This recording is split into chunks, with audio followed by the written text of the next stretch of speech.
E o conflito Rússia e Ucrânia começa a se desenhar para próximas etapas. Isso não significa exatamente que se resolverá, não é isso. É só mais uma etapa das muitas que irão ocorrer a partir de agora. Algumas um pouco lógicas, dando a entender o que vai acontecer, outras nem tanto. Muitas coisas neste momento, enquanto eu gravo esse vídeo, hoje 13 de fevereiro de 2025, muitas coisas já estão ocorrendo em bastidores. Provavelmente desde o momento em que Trump assumiu, talvez até antes, quem saiba. Vi um vídeo que eu fiz hoje, tá? Procura depois ali sobre se a Rússia está desistindo de Pokrovsky ou não. Tem a ver com o que eu estou falando aqui. Depois assisto, não agora. Eu deixo no final para você assistir, né? Se você não assistiu ainda e entender o que, é que eu estou falando. Então, neste momento, há um desenho de bastidores que nem imaginamos que estão ocorrendo e há aquilo que está se tornando público. Seja de bastidores, seja aquilo que está em público, está visível, assim como um iceberg, está caminhando para algo do tipo europeus sendo escanteados, assim como era uma lógica que iria ocorrer, que nesse início de acordo mais, digamos, profundo, os pormenores os europeus farão parte. Mas, a grosso modo, o principal, os europeus iriam ser escanteados, assim como, de certa forma, os ucranianos. Só basta ver as frases de como Trump se comportou ao citar o telefonema que fez a Putin. Eu fiz uma live ontem, às 18 horas, onde eu esmiucei passo a passo também a forma de você, caso queira assistir, é só ir na aba ao vivo e ver a última, a live do dia 12, tá? 12/2. E aí o fato é que, beleza, Trump deixando bem claro que a conversa é Trump e Putin e seus respectivos, evidentemente, negociadores, e que existe uma série de questões internas que já estão se resolvendo e que boa parte daquilo que Putin quer, os Estados Unidos provavelmente vai fazer um acordo, assim como outros fatores. Ficou perceptível isso como a forma que Zelensky tratou. Zelensky, inclusive, pensava que agora, essa semana, iria conversar pessoalmente com o próprio Trump e não com interlocutores. Como ele disse, interlocutores importantíssimos, foi mais ou menos esse o termo utilizado por ele, mas não o suficiente. Dava para ver claramente que ele esperava mais do que isso.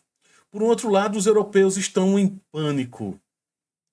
Mas era lógico que isso iria acontecer, que os europeus seriam deixados de lado. Trump foi bem claro, ligou para Putin, conversou com Putin, resolveu uma série de questões, ou bateu o martelo de coisas que já estavam decididas. Evidentemente, não só trataram de Ucrânia, trataram de um monte de outros acordos que estão sendo feitos.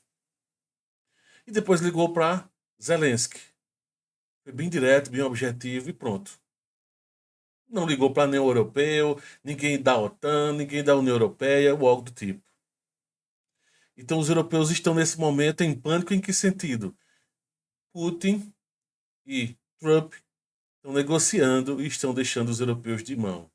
O que se sabe é que, mais cedo ou mais tarde, os europeus farão parte desse acordo, mas é aquilo, para pagar a conta. Para pagar a conta.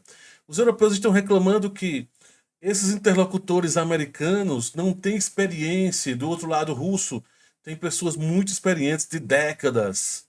Que o diga Lavrov e outros tantos que fazem parte ou farão parte da comitiva de acordos. E aí onde entra a grande questão é que os europeus querem fazer parte, querem tentar entrar e estão vendo cada vez mais de que a realidade está chegando à tona. Primeiro, número um, de que não souberam negociar no passado. Trump já deixou muito claro isso, do quão o governo Biden e a OTAN, de uma forma geral, barra europeus, né, como trataram mal este conflito, que poderiam ter chegado num acordo atrás, anos atrás. Um acordo não perfeito, mas um acordo ideal em relação ao que nós vivemos hoje. Da quantidade de vidas perdidas, de dinheiro perdido, de economias esfaceladas. Só ver a Alemanha, só ver a situação trágica que está se tornando a Alemanha. E outras tantas economias. Se a Alemanha, que é a locomotiva europeia, está do jeito que está, imagina o restante. Então, os europeus alegam que os americanos não têm experiência em negociação, mas os europeus que têm experiência supostamente em negociação fizeram uma má decisão, um mau gerenciamento terrível, que resultou no que está agora nesse conflito. E detalhe, a conta para pagar é alta, na casa de trilhão de dólares. Para fazer de fato uma Europa mais armada a nível defensivo, para o que a Rússia futuramente pode trazer, assim como reconstruir a Ucrânia. Quem é que vai pagar a reconstrução da Ucrânia? Os Estados Unidos já deu um jeito, logo bem claro, Trump dizendo: olha, as terras raras que vocês têm poderão ser nossas, só assim vocês pagam o que nos devem. Então, Trump já está dizendo bem claramente: olha, o que vocês já devem a gente vai entrar nesse acordo. Se na hora da reconstrução precisarem de mais dinheiro, já é um outro acordo. E os europeus ficaram chupando o dedo e a ver navios, como diziam os portugueses. E aí é onde entra a questão do que a Bloomberg, por exemplo, vem trazendo 3 possíveis cenários para esse fim de conflito. O básico, o otimista para a Ucrânia e o pior cenário. Sendo bem realista, nenhum é bom para a Ucrânia, tá? Foi um viés extremamente pró-Europa, pró-Ucrânia do que eles estão colocando, e eu vou. Você vai entender agora quando eu falar. Primeiro tipo, segundo a Bloomberg, é o básico, e segundo eles, o mais provável. A Rússia mantém os territórios ocupados, podendo haver trocas de terras. A Ucrânia não entra na OTAN, mas recebe garantias de segurança. A ajuda americana continua se a Europa cooperar, ou seja, e deixa bem claro que já deixou bem claro, né, Trump, que não entra tropas americanas na Ucrânia. Nada disso. Sim, só uma curiosidade sobre terras raras. Enquanto eu estou gravando esse editorial aqui, esse vídeo, Zelensky ainda não assinou o acordo já que foi entregue para ele, disse que ia analisar, sobre o acordo das terras raras, só para deixar claro. Então esse é o básico, que segundo a Bloomberg mais provável, e que também tem uma certa... Eu penso que talvez vá seguir por aí com algumas variações, mas é basicamente isso. Tem a otimista para a Ucrânia, onde o Ocidente... Otimista entre aspas, tá? Você vai entender por quê. O Ocidente ameaça intervir se a Rússia violar o acordo. Já fizeram isso dos dois lados. Rússia e OTAN, cada um já ficaram parecendo dois cachorros. Já viram aqueles memes, né, que o pessoal grava um portão no meio, dois cachorros bravos brigando. E aí, quando tiram um portão, que é para os dois cachorros se pegarem, cada um vai para um lado. É isso. OTAN e Rússia vivem. A Rússia vive subindo o tom, a OTAN vive subindo o tom, mas não chega a uns finalmente mais exagerado. Ambos sabem do potencial que os dois têm e que é preciso ter um certo limite. E olha que a Rússia foi certamente paciente, porque um monte de coisas Putin disse: olha, se vocês fizerem isso, vai ter bronca. E a OTAN foi indo, foi indo, foi indo. E aí, para acalmar, né, os russos fizeram alguns bombardeios especiais, alguns ataques, e resultou na morte de um monte de gente da OTAN, e a OTAN teve que recuar com alguns planos que estavam para ocorrer. Mas enfim, isso é um caso para um outro vídeo. Então, isso seria o otimista, né? Aparentemente, sim, continuando. O Ocidente ameaça intervir se a Rússia violar o acordo, as sanções aumentam e Kiev recebe apoio militar e econômico, facilitando sua entrada na União Europeia. Mas há risco de confronto direto com a Rússia. Há risco não, ocorreria o confronto. Apoio militar e econômico. Como? Como? A Europa mal está se sustentando, quanto mais ainda apoiar ainda mais a Ucrânia. Esfacelada, sem soldados. Pior cenário, Trump perde o interesse, corta o apoio à Ucrânia, que é o que Trump vem fazendo, né? Vinha fazendo esse barulho. E a Europa precisa lidar sozinha. A Ucrânia mantém sua soberania até certo ponto, mas a Rússia sai beneficiada porque vai invadir aquilo que quiser e a Europa não vai conseguir conter sozinha, já que boa parte das ajudas para a Ucrânia são americanas. Então há um grande caminho que provavelmente vai seguir para esse tipo básico, provável. A Rússia vai manter os territórios ocupados. Alguns territórios podem estar nesse acordão aí, em que a Rússia vai ceder um pouco. Mais uma vez, assista depois o vídeo que eu falo sobre Pokrovsk. São suposições aqui. Não são. Pablo tirou de ontem. São suposições baseadas no movimento que vem ocorrendo.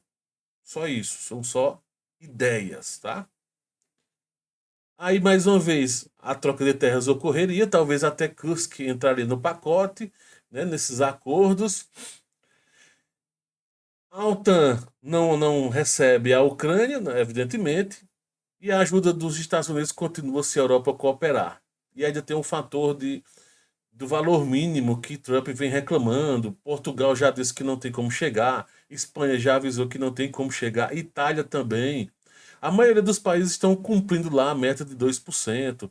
Quanto mais próximo do conflito, por exemplo, Grécia bate a meta, até aumenta um pouquinho. Alguns países bálticos lá, mas que a maioria batem a meta, até vai mais além um pouquinho, 3, 3,5.